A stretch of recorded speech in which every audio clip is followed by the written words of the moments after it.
Hello! Today I want to talk to you about 4 lessons to help you stop overthinking and finally start creating. I spent a long time knowing that I wanted to create content, but I stopped myself for so many reasons. Thankfully, I always feel that God and the universe gives me the perfect book that I need in the perfect time. And in this case, it was the book Improv Wisdom, Don't Prepare, Just Show Up by Patricia Ryan Madsen. And this book just changed everything. I remember when I was reading, I was just so excited. I was like, yes, this is it. Goes against everything that I had been trying to do, everything that other content creators had been saying that I needed to do. I just could see clearly for once. This is why I was getting all messed up. And so today in this video, I want to share with you the 4 key lessons that I learned from this book. The book covers 13 maxims, and they're all brilliant, but that's too much to cover here. So I picked the 4 that were most impactful for me when it comes to this issue of content creation. So the premise of the book is that in life, we're always improvising. We like to think that we have a plan or that we can follow the perfect plan to live life in the perfect way, but that's not really true. Every conversation we have with people, we're not following a script. We have to make it up on the spot. The truth is that as much as we like the idea of planning and perfecting and controlling everything about life, that's not possible. We're actually improvising. Given that that's the case, we might as well learn how to do it well. Because it's not that just anyone can go up on stage and just improvise well. There's an art to this. There's an art to being able to be in front of a lot of people and to flow and to be natural and to actually be funny and all of these things. So how does one do that with life? And in this video, I'll show how to connect it to your content creation journey. So the first lesson is do not prepare. For me, this was crazy because it's always been in my mind that, if you want to do something well, you need to prepare. How you do your best is by preparing, by putting more effort in than other people. But at the same time, this has, I think, looking back now, has always been what's messed me up.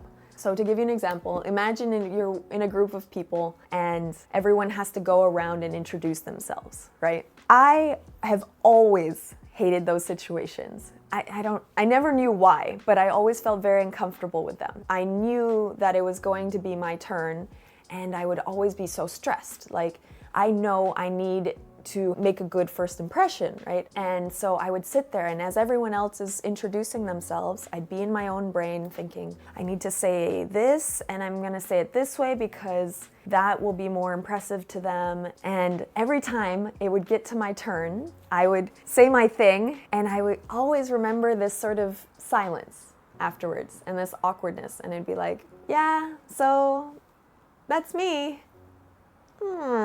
This has always stuck out in my mind because I think in natural conversation, I've never had an issue. I'm pretty good at engaging with people. But it's whenever I had to present or speak in front of people that I would get stiff. And I thought I was just nervous speaking in front of other people. But now I realize that it's because I was trying so hard to prepare that I wasn't actually present in the situation. I had put this moment on a pedestal and trying so hard that I ended up sabotaging myself. And that is exactly what I did with my content and possibly what you are doing now as well. Even if I ended up posting something, a lot of times it would just fall flat, just like I did when I was speaking in front of people in a group, because I wasn't connected with people. I had been thinking about this thing so long. It was so disconnected from my audience, from people, from my friends, from society that people couldn't necessarily connect with it. So what's the solution? The way of the improviser is to focus all of your tension on the present moment, let go of your thoughts and your ego, and to trust what naturally comes. This is so hard for me because it goes against everything I naturally aim to do. I have always felt that if I really care about something, I need to prepare. I need to try harder. With this video, this is the second time I'm filming it because the first time I scripted it out. I thought I was being more loose, but I still prepared heavily. When I was editing it afterwards, I thought, this is not how I would actually explain this message? It's not logical, it doesn't flow, and it'd probably been fine. I could have just put it out there, but I wanted to try again and follow the tips from the book itself, because one of the things she says is don't script anything. If you really need guidelines or you want to be able to remember things, you can write questions for yourself and you can follow those. And so that's what I've done. I've just put some questions for myself to be able to speak to you here. Even though I feel my body resisting it, I know that this is the answer. I have a lot of friends that have built up successful audiences, and honestly, all of them have taken this approach. One in particular, I remember the first time I heard this, my friend Caro, she reached out to me actually because when I first started posting YouTube videos, she liked my little editing and things. She's big on Instagram. She has a couple 100,000 followers and has built up a great community. So I was really surprised that she wanted to talk to me about content. But in any case, I shared with her a little bit about my planning process and my editing process. And then I was like, what about you? What's your editing process? And she was like, editing process? No, I don't have one. I was like, what? She's like, I just film, and then if I'm not sure about it, I kind of just look away, I press post, release it into the world, and then I move on. I never look at it again. And I was like, what? You can do that? Not only does she have a couple 100,000 followers on Instagram, but she even had like 9,000 followers on YouTube, and she didn't even post any of those videos. Her followers liked her stuff so much that they took it and put it on YouTube, and it grew on its own. And I was like, damn. You know, my first reaction was, okay, well that works for her, but that could never work for me. But more and more, I'm seeing that that's not the case. That's beautiful, actually, that she just puts herself out there. She's not aiming to be perfect. She's flowing. She's being there with people. She's being fully present. And so my whole existence resists that, but I'm getting better and better each day. And I know that's the answer. I have another friend too that has like 30,000 people on her email list, and she just sits down on a cafe on Sunday and writes a letter, you know, from the heart, posts it, and it goes. Those conversations actually were so healing for me, so hopefully it serves you, because I don't know if this is because of very male-dominated content, or because I think a lot of women sell this too. They sell the 30-day content strategies and follow this and do that. But really, in my life, the women, especially that have been most successful, and even the men too, are ones that just do. They don't prepare that much. They just create and go and move on to the next thing. One day I aspire to have very wonderfully edited YouTube videos and things like that, but for now I'm trying to embrace just talking and just being here with people, but with intention. Because in the book she talks about ways to make sure that it's still intentional, your content, that it's not just doing whatever. Because you also see examples of people who just pick up the camera and talk about anything all the time. There's an art to this. But this video in particular is about getting started. So lesson number 1, don't prepare. Don't wait till everything is perfect, that your work situation is perfect, that you have your niche and your content plan and everything before you start posting. Don't prepare, and you will actually be a lot more effective with your content. Another issue that I also faced when I was overthinking and all this was, where do I start? Right? I had so many ideas and I just was overwhelmed by it. The solution here is lesson number 2, which is to start anywhere. So a great example of this is if your house is a total mess or you have tons of dishes to wash.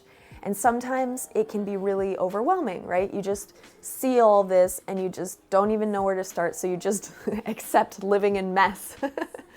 Or what I used to do when I was younger is I would always try to do it perfectly. This is clearly a theme. And I would want to have a whole system, an idea of what I was gonna do before I started. Like, I would see the mess and I was like, okay, I need to create a system for color coding my clothes or something, and then it just never ended up getting done. So something I've learned over life, and also she gives this example in the book, is she says, just start anywhere. Literally grab the first thing you see put it away, and then move on to the next, and then you'll build up momentum, and eventually it'll all get cleaned. And that sounds so basic, but it's actually really not for the overthinkers and perfectionists.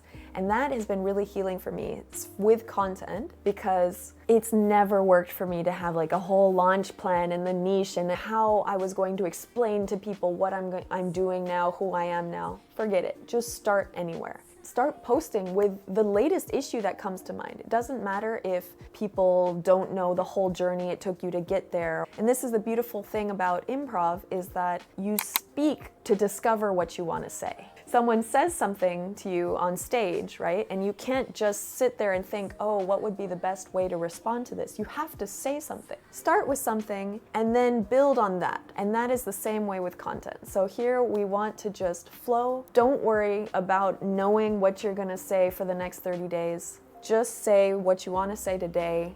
And then what you can do is you can start to read the comments and see what other questions people have, or even yourself. I find that when I create content and I'm rewatching it to edit, it sparks so many more conversations in my mind for things I want to share. And so start anywhere and then it'll build from there. Lesson number 3, be average.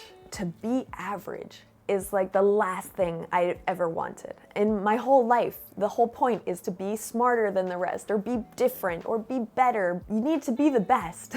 So the idea of being average is that, for the most part, when we're trying to be something, we're thinking, okay, I want to be funny. Oh, I want to be smart. What we're doing is we're actually trying to fake something. We're trying to be something. We're not actually just allowing ourselves to be who we are. When was the time that I experienced this? Many years ago, when I was running a company. It was a new position and I was very excited to be the director. And I felt like, okay, as a director, I need to have this appearance. I need to be this kind of person so that I can look good to clients, that my team will respect me. So I changed my whole wardrobe, started working on how I speak to sound more serious and to be more the person I thought I needed to be for this role. The crazy thing is that the more that I did, the more I tried to fit into this role, the more insecure it actually ended up making me. I was so scared of being caught out for being an imposter. So that was a really, really low point for me.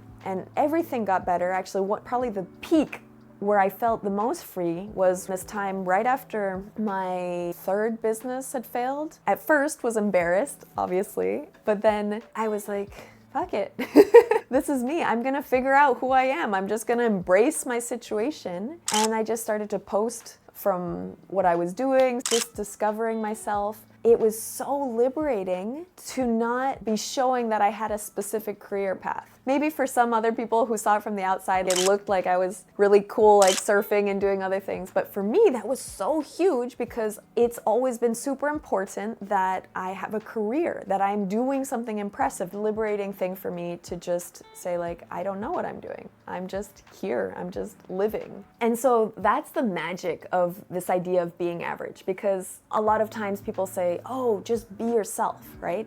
I didn't know what that meant exactly, because what is yourself? I thought myself was smart and this and that, like I had all these labels, but that actually wasn't. So the key now I've learned is that being myself is just being average, letting myself be whatever I am right in this moment, not have to be impressive, not have to be funny, just me and what comes out.